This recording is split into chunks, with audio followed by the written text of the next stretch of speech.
joining Godel. I think he has done a good job in the past. If he gets a team that listens to him, I think he may be able to do a good job. It's more about his own redemption arc. I think he would want to do something to redeem himself. He has been off the scene for quite some time, but we'll have to see. And मतलब छोड़ो क्यों ही बोलना. What next after AWC? After AWC, as soon as I'm back to India, I have two very important meetings lined up.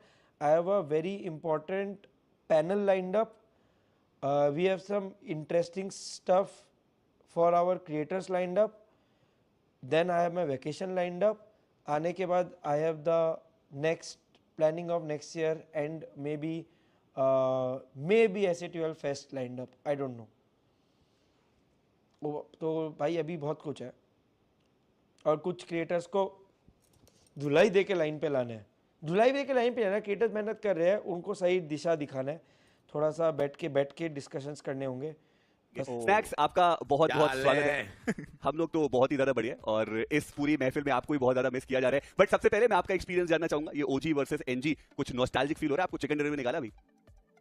मैं तो यार 2018 में पहुंचा दिया तुम लोगों ने मेरे को सीधा अपने पैराडॉक्स एंको और क्यों इन लोगों के साथ खेल के. एंड जब हम लोगों ने एंगल में नोवो ड्रॉप लिया था तो मुझे पूरे फ्लैशबैक्स आ गए कि ये वाला पार्ट की कंटेनर मैं लूटता था. अभी मिरामार में हम लोगों ने मॉन्टे ड्रॉप लिया, मैं भी मॉन्टे ड्रॉप लेता था इनके साथ. ऊपर वाला एरिया मेरा रहता था. तो पुराने दिन याद है कि ये सेक्शन मेरा है, यहाँ पे मैं लूटूंगा, ये यहाँ से गाड़ी में उठाऊंगा. ऑटोमेटिकली सब याद आ गया और वही फ्लो में सब खेल रहे. तो मतलब it's super nostalgia. LEFP snacks fun कर रहे हैं, इतना ट्रायड नहीं कर रहे बट फन कर रहे हैं. हाँ LEFP स्नैक्स. मतलब ब्यूटीफुल डेज है स्नैक्स. बट आई थिंक आप MS गेमिंग से भी एक स्टार्ट किया था आपने. वहां पे भी कितना अच्छा परफॉर्मेंस दिखाया था. लर्न फ्रॉम पास्ट, फिर IND, एक्सो, इतने सारे लाइनअप्स आपने देखे. आप कंटेंट क्रिएशन में हो, बट उन सब में से आपका फेवरेट रोस्टर क्या था जो दिल के करीब पर्सनल? भाई ये डिफिकल्ट है, मैं जिनके साथ खेल रहा हूं उनका नाम नहीं लूंगा तो बुरा लगेगा उनको. नहीं आप बोल सकते ऐसा देखा जाए तो एक हाँ डेफिनेटली इनके साथ तो मेरी जर्नी चालू हुई थी. बट इसके बाद जो लाइफ चेंजिंग डिसीजन था वो IND में आना. वो कैसे आया हूँ वो बहुत लोगों को पता है. आने का प्लान नहीं था बट कैसे तैसे आ गया था. घातक भाई लेने वाले थे मेरे को IND के पहले, बट उसके बाद अपन IND में आ गए. एंड वो डिसीजन बहुत क्रेजी था. एंड उसके बाद मैं उन लोगों के साथ 3 या 3.5 साल खेला हूँ कंटिन्यूसली. मेरे लिए सबसे बेस्ट मोमेंट मेरी स्पोर्ट्स और मेरे पूरे ये सोशल मीडिया करियर में IND वाला जो फेस था ये सबसे बेस्ट था भाई. क्योंकि यहाँ से मैंने जिंदगी सीखी और बहुत सारी चीजें सीखी जो लाइफ में मेरे आज भी काम आती है. काफी कुछ वहाँ पे हम देख भी रहे हैं. बट हम लोग अभी कुछ समय पहले बात भी कर रहे थे स्नैक आपके पूरे कार्यक्रम के बारे में कि सुबह से लेके शाम तक स्नैक्स एक्चुअल में क्या क्या करता है. क्या उसमें कोई बदलाव आया है? क्योंकि एग्जैक्टली मतलब ई स्पोर्ट्स जिस जब ब्रेक हुआ आप कंटेंट क्रिएशन में बहुत ज्यादा रेगुलर हो गए, तो अभी भी उसी रूटीन को फॉलो करते हो या उसमें थोड़े चेंजेस आ गए? शूट्स वूट्स के चक्कर में थोड़ा ऊपर नीचे होता है बट मोस्टली वही रूटीन फॉलो करता हूँ. कहीं ना कहीं स्पोर्ट्स जितना उतना एकदम पैक्ड नहीं होता है बट एक फिक्स स्ट्रीमिंग शेड्यूल फॉलो करना, जिम प्रॉपर्ली जाना, अपने खुद के ऊपर ध्यान देना, थोड़ी प्रायोरिटी चेंज होगी डेफिनेटली. स्पोर्ट्स एथलीट के लिए बहुत सारी सिंपल सी प्रायोरिटी होती है. 8-10 घंटा मिनिमम खेलना है, खुद के हेल्थ का ध्यान रखना है, टाइम पे सोना है, टीम कोचिंग वगैरह जो भी है सब फॉलो अप करना है. स्नैक्स एक क्वेश्चन मेरा पूरा दिन निकल जाता है.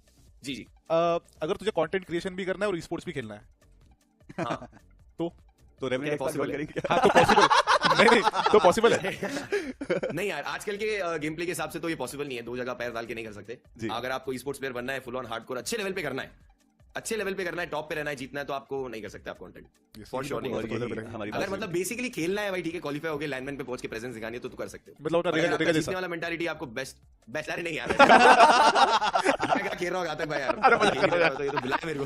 बट स्नैक्स आपसे एक सवाल जरूर पूछना चाहूंगा क्योंकि आपने एक चीज करके दिखाया जो बहुत कम लोग कर पाए. That is the biggest comeback. I think आपने करियर भी उस टाइम पे स्विच किया एंड आई थिंक वो फेज आपके लाइफ का one of the darkest phase था.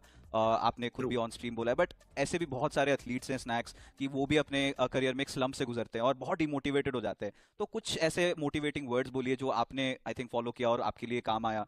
Anything for your fans and the players. और हैदराबादी मैनिफेस्टेशन कभी मत रोकना. जो भी तुम सोचते हो, अगर तुमको जो भी बनना है वो कंटिन्यूअसली उसको मैनिफेस्ट करो. नंबर 1 चीज.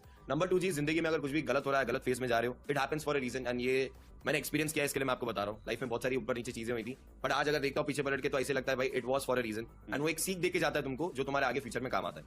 अगर कभी डाउन फेज आ रहा है तो ऐसा मत सोचो कि तुम्हारे साथ ही सब कुछ हो रहा है. लाइफ में सबके अलग अलग सबके पर्सनल प्रॉब्लम्स होते हैं. पहली बात तो किसी को खुद से कंपेयर मत करो. तुम्हारी लाइफ के प्रॉब्लम्स उससे कंपेयर मत करो. और अगर तुम्हारी लाइफ में प्रॉब्लम आ भी रहा है उससे सीखो, उससे फाइट करो. आगे डेफिनेटली वो एक्सपीरियंस तुमको बहुत काम में आता है. एंड डिमोटिवेट नहीं होनेगा क्योंकि ये जो फेज ऊपर वाला टेस्ट करता है तुम्हारा, अगर तुम वो पास हो गए तो आगे तुम्हारे लिए बहुत सारी चीजें वेटिंग है भाई. क्या बात है. आप स्नैक्स को अपनी टीम में लेना चाहते थे, फिर वो IND गए. ये क्या रोस्टर से फर्क हुआ? मतलब स्नैक्स का तो मैं बहुत पहले से खेलता था तो वो टाइम पे अमन जब हम लोग टूर्नामेंट खेल के आए थे तो अमन ने वो मन बना लिया था कि मैं फिर से सोल जाऊंगा। तो उसके बाद मैं मतलब बहुत सारे प्लेयर्स को कंसीडर कर रहा था जो अच्छा खेल रहे हैं, और स्नैक्स का वो टाइम पे मतलब बहुत नेक्स्ट लेवल मारता था स्नैक्स। और एक उसने सैनॉक में क्लच किया था 1v4 नेक्स्ट लेवल, मतलब उसका अभी भी वो क्लिप पड़ा है उसका। तो उसने पूरे मतलब मैं बोलता हूँ ना उसका एक ऑरा क्रिएट हो गया था पूरा इंडस्ट्री में वो टाइम पे। तो मैंने बोला कि यार इस बंदे को अगर मैं लेता हूँ ना तो अमन की जगह ये 100% फुलफिल कर देगा। लेकिन फिर उसके बाद हमको और एक एक्स्ट्रा प्लेयर मिल गया दूसरा, फिर उसका भी आईएनटी के साथ अच्छा सीन बैठ गया, तो इसके बाद हम लोगों ने वो टॉपिक ड्रॉप कर दिया। चलिए ठीक आईआईटी मेडल के ऑलरेडी उनके ऊपर निशाना साध के रखे हैं। अभी के लिए स्नैक्स वो हुए डाउन। चलिए थोड़ी सी नटखट यहाँ पे गॉब्लिन हो गए और वो पैन भी किया, मजा आया। टीम शैडो 7 ऐसे में एलिमिनेशन उनका भी, जॉनथन भी बाहर हुए। गॉब्लिन अभी भी पुरजोर कोशिश कि ऑनकोर के खिलाफ वो नॉक निकाले, बट ऑनकोर बात तो आज भी है इस खिलाड़ी में। और दाद देना चाहूंगा जरूर, नकुल 0 HP, बट उसके बावजूद भी एक नॉक निकाला था।